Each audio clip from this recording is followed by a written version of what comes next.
साल 1986 खंडावा इंडिया, जहाँ पर गणेश थलाई नाम का एक गांव था और उस गांव में रहते थे दो भाई। बड़ा भाई का नाम था गुड्डू और छोटा भाई का नाम था सरो। ये दोनों भाई हमेशा चलते हुए ट्रेन से कोयला को चोरी करके उस कोयले को लेकर अपने गांव के बाजार में बेचते थे और उसके बदले वो कुछ दूध और खाने के लिए कुछ खाना अपने घर को लेकर आते थे। घर में गुड्डू और सरो की माँ और उसकी छोटी बहन शकीला रहती थी। ये चारों बहुत ही गरीब थे। तीनों की माँ पैसा कमाने के लिए इट्टे की भाटी में काम करती थी और गुड्डू भी कुछ छोटा मोटा काम करके पैसा कमा लेता था, जिसमें सारू गुड्डू की साथ देता था।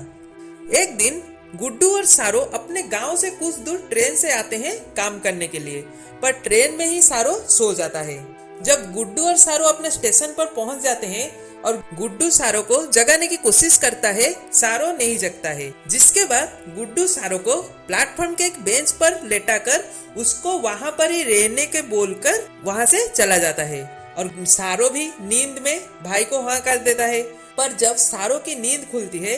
वो वहां पर अपने भाई गुड्डू को ना पाकर उसको बुलाता है और पूरे प्लेटफॉर्म में ढूंढता है। पर जब वो वहां पर भी नहीं पाता है, वो ट्रेन के अंदर जाके गुड्डू को ढूंढता है और वहां पर भी नहीं पाता है, तो वहां पर वो थक कर ट्रेन में बैठ जाता है और वहां पर ही उसका आंख लग जाता है और वो वही ट्रेन में ही सो जाता है। जब सारो की सुबह आंख खुलता है तो वो देखता है कि ट्रेन रनिंग कंडीशन में है और वो अपने गांव से बहुत दूर आ चुका है और वो बग्गी के अंदर इधर उधर भागता है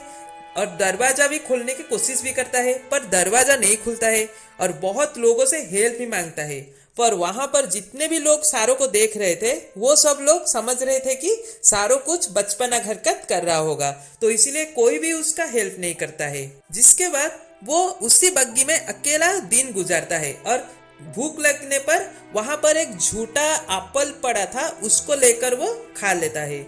इसके बाद ट्रेन जाकर पहुंचता है कलकत्ता के हावड़ा स्टेशन पर, जहां पर वो उतर के पहले अपने बड़े भाई गुड्डू और अपने माँ को बहुत जोर से पुकारता है और टिकट काउंटर पे जाकर अपने गांव गणेश थलाई जाने के लिए बोलता है। पर वहां पर सब लोग लोकल लैंग्वेज बंगाली बोल रहे थे और उसको कुछ भी समझ में नहीं आ रहा था और इसको छोटा बच्चा समझकर सब उसको नजरअंदाज कर रहे थे। जिसके बाद सारो वहां पर जितने भी लोग चल फिर रहे थे उनको जाके वो बोल रहा था कि उसको गांव जाना है, उसको गांव जाना है, पर कोई भी उसका बात नहीं सुन रहा था क्योंकि वो छोटा सा बच्चा था, 5 साल का लड़का था, तो वो कोई बचपना कर रहा होगा ये समझकर उसको सब नजरअंदाज कर रहे थे। जिसके बाद सारो थक हार कर कुछ स्ट्रीट बच्चों के साथ वही स्टेशन में रात गुजारता है, पर वही रात को कुछ लोग आकर उन बच्चों को किडनैप कर लेते हैं, जिसको देखकर सारो वहां से भागकर एक काली मंदिर में पहुंच जाता है और वहां से काली माँ के कुछ प्रसाद लेकर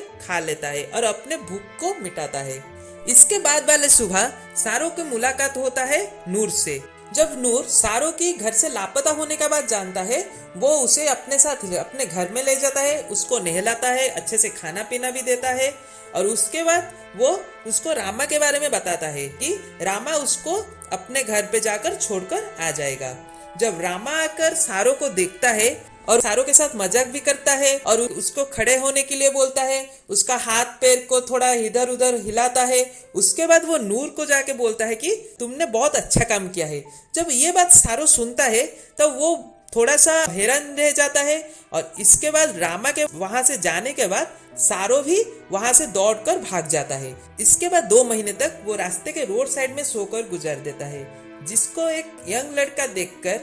उसके ऊपर थोड़ा रहम आता है और उसको लेकर पुलिस स्टेशन चला जाता है। जब पुलिस सारो को उसके स्टेट के बारे में पूछता है तब सारो कुछ बता नहीं पाता, वो बस बोलता है वो गणेश थलाई का है और उसका मम्मी के पास उसको जाना है। जब पुलिस उसके माँ के बारे में पूछता है वो कुछ भी नहीं बोल पाता, बस उसके भाई का नाम गुड्डू बताता है। तो पुलिस जब देखता है इस बच्चे का कुछ आता पता ही नहीं है, वो उसका फोटो खींचता है और उसको न्यूज़पेपर में डाल देता है और सारो को बच्चों के जेल में भेज देता है, जहाँ पर 3 महीना वो काटता है। जिसके बाद उस बच्चों के जेल में मिसेस सूद नाम के एक महिला आते हैं सारो को मिलने के लिए और सारो को बताते हैं कि उसके माँ को और उसके भाई को वो बहुत ढूंढे पर उनके भाई और माँ नहीं मिले, तो वो क्या करेंगे कि उसको एक कपल के साथ उनके पास भेज देंगे और सारो को एक ऑस्ट्रेलियन कपल अडॉप्ट करने के लिए चाहते हैं और सारो को उस ऑस्ट्रेलियन कपल के फोटो भी दिखाती है। और उसके बाद साल 1987 को मिसेस सूद संगठन की एक महिला सारो को लेकर हॉबार्ट टास्मानिया जाते हैं और वहां पर जाके वो जो ऑस्ट्रेलियन कपल थी सुई और जॉन बियरली को जाकर सारो को सौंप देते हैं। सुई और जॉन अपने माता पिता के रूप में देखकर सारो बहुत खुश हो जाता है और सुई जॉन भी सारो के मासूमियत देख के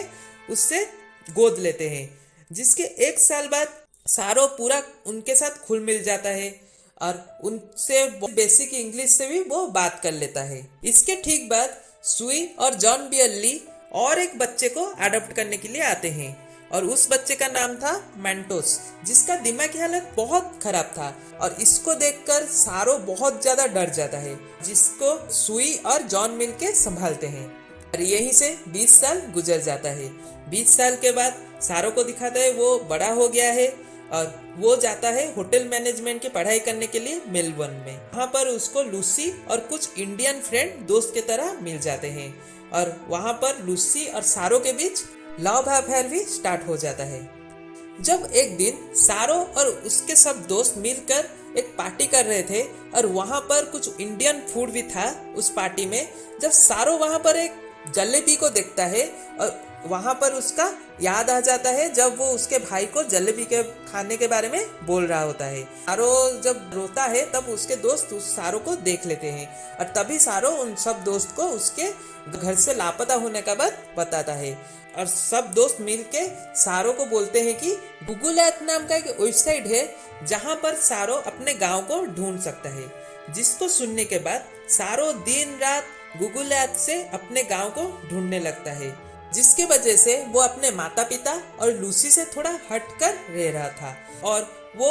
मैंटोस को भी अपने भाई की तरह नहीं मानता था, जिसकी वजह से सुई और जॉन को ये बात थोड़ा सा बुरा लगता है और लूसी के साथ उसको झगड़ा भी हो जाता है। पर सारो ये सब भूलकर दिन रात गूगल ऐप पर अपने गांव को ढूंढता रहता है और एक रात वो अपने गांव को ढूंढ लेता है और ये खुशी खबर पहले जाकर वो लूसी को और उसके बाद सुई और जॉन को बताता है, जिसको सुनकर वो सब खुश हो जाते हैं।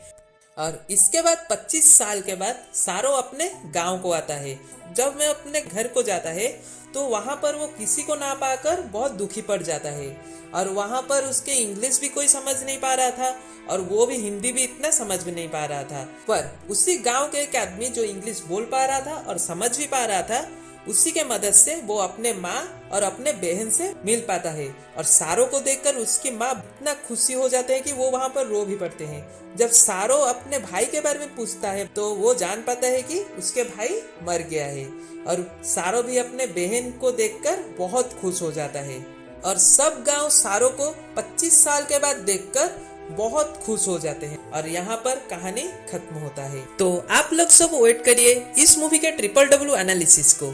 जिसमें मैं आप सबको बताऊंगा कि सारो जब छोटा बच्चा था, 5 साल का बच्चा था, तब जो नूर से मिला था और जब रामा आके उसके हाथ पैर हिला रहा था तो तभी रामा के जाने के बाद वो वहां से भाग क्यों गया और इस फिल्म का नाम लायन क्यों रखा है। तो ये सब बात मैं आप सबको बताऊंगा मेरे कुछ तो बातें अनोखा के सीरीज में। तो आशा करता हूँ आपको कहानी अच्छा लगा होगा। तो आप सुन रहे थे 2016 की ऑस्ट्रेलियन बायोग्राफी ड्रामा जोनरा की मूवी लायन की एक्सप्लेनेशन अब फिल्मी अविनाश की जुबान से। ये वाला वीडियो आप लोग को कैसा लगा आप मुझे कमेंट करके बताइए और वीडियो को लाइक करिए, शेयर करिए और सब्सक्राइब करिए इसी तरह मूवीज का एक्सप्लेनेशन पाने के लिए। और मेरा इंस्टाग्राम आईडी का लिंक डिस्क्रिप्शन और अबाउट में है, जाके फॉलो करिए। तो आपको कुछ ओल्ड फिल्म अच्छा लगता हो और उसका एक्सप्लेनेशन सुनने के लिए आप चाहते हो तो मुझे कमेंट बॉक्स में सजेस्ट करिए। तो रहता हूँ, फिर मिलते हैं।